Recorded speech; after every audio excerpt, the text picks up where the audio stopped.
ახლა უკვე დროა გავიგოთ, რა გველოდება მთელი კვირის განმავლობაში, თუ კი გასულ დღეებს გადავავლებთ თვალს, შეგვიძლია ვთქვათ, რომ უმეტესად უნელიქო ამინდები ფიქსირდებოდა მთელი საქართველოს მასშტაბით, ტემპერატურაც მეტნაკლებად სტაბილური და მისაღები იყო თითოეული ჩვენგანისთვის.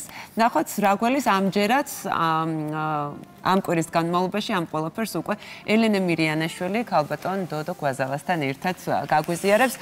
ელენე, დილამშვიდობისა.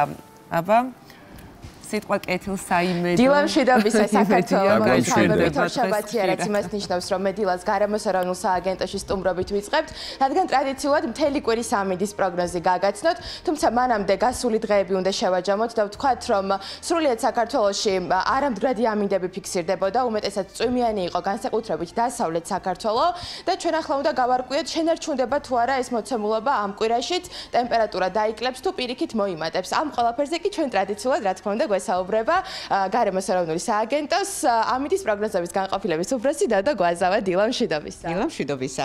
ქალბატონ დოდო, მოდი უპირველესად მაღალმთიანი რეგიონებით დავიწყოთ, იმიტომ რომ როგორც წინაურშაბათს გვითხარით, ამ ტერიტორიაზე ღამის საათებში დაფიქსირდებოდა 0-ს ქვემოთ ტემპერატურა და ეს ასეც იყო. ამ კვირაში უნდა ველოდოთ თუ არა ისევ -, გრადუსს.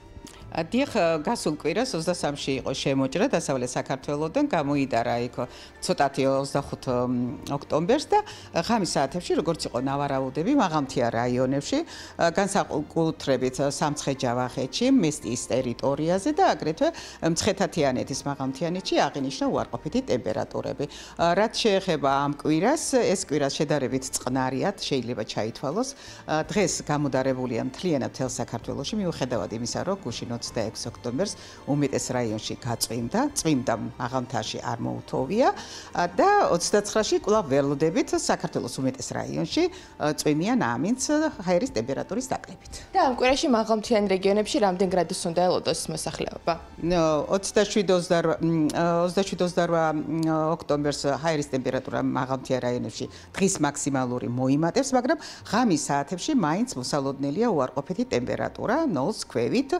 29-ში შედარებით შეთბება მაღალმთიანი რაიონები, მაგრამ გამოიდარებს კვლავ 30-31 ოქტომბერს და აქ კვლავ ღამის მინიმალური ტემპერატურა მოსალოდნელია 0-ს ქვევით. მოდი ახლა დასავლეთ საქართველოს მიმოვიხილოთ, ცალკეული რეგიონები ვთქვათ გურიას, სამეგრელოს შევეხოთ, აჭარას შევეხოთ, აქ როგორი მდგომარეობა იქნება ამ კვირაში? უნდა აღვნიშნო, რომ დღეს და ხვალ 27-28 ოქტომბერს განსაკუთრებით მაქსიმალური ტემპერატურა დაფიქსირდება აჭარის ტერიტორიაზე. მზიან ამინდებს უნდა ველოდოთ. უნდა ველოდოთ. ჰაერის მაქსიმალური ტემპერატურა ბათუმში მოსალოდნელია, აღვნიშნა 25-დან 27 გრადუსამდე.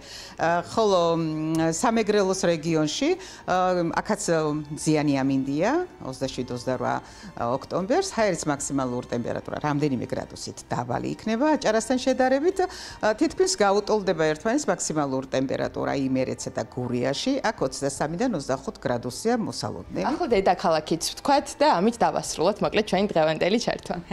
კი, დავასრულოთ დღევანდელი ჩართვა, მაგრამ აღვნიშნოთ, რომ 29 ოქტომბერს საქართველოს უმეტეს რაიონში იწვიმებს, დასავლეთ საქართველოში კვლავ ზოგან მოსალოდნელია ძლიერი, აღმოსავლეთ საქართველოშიც იწვიმებს, გაძლიერდება დასავლეთის მიმართულების ქარი და მათ შორის დედაქალაქშიც დღეს და ხვალ მოსალოდნელია თბილი და უნალექო ამინდი, ჰაერის მაქსიმალური ტემპერატურა მოიმატებს 22-დან 24 გრადუსამდე. 29-ში როგორც გითხარით, გაწვიმდება მთელ საქართველოში და მათ შორის დედაქალაქში. დღის მეორე ნახევარში გაძლიერდება დასავლეთის მიმართულების ქარი და კვირის ბოლოს უნალექო ამინდია მოსალოდნელი. დიდი მადლობა. ესე იგი ამ კვირაში კეთილსაიმედო პროგნოზი გვაქვს ჩვენი მაყურებლისთვის და ეს ნამდვილად გასახარი ამბავია. მადლობა, რომ დილიდან ჩვენთან ერთად იყავით და დრო დაგვითმეთ. მე კი გეტყვით, რომ გარემოს ეროვნული სააგენტოდან გიერთდებოდით და როგორც აქ სინოპტიკოსებმა გვითხრეს, ამ კვირაში თითქმის უნალექო ამინდები არის მოსალოდნელი, მხოლოდ 29 რიცხვში არის სრულიად საქართველოში წვიმა ნავარაუდები, სხვა დღეებში კი ნორმალური ტემპერატურა დაფიქსირდება, ბათუმში კი დღეს შეიძლება დაფიქსირდეს 25-26 გრადუსიც კი ჰაერის მაქსიმალური ტემპერატურა.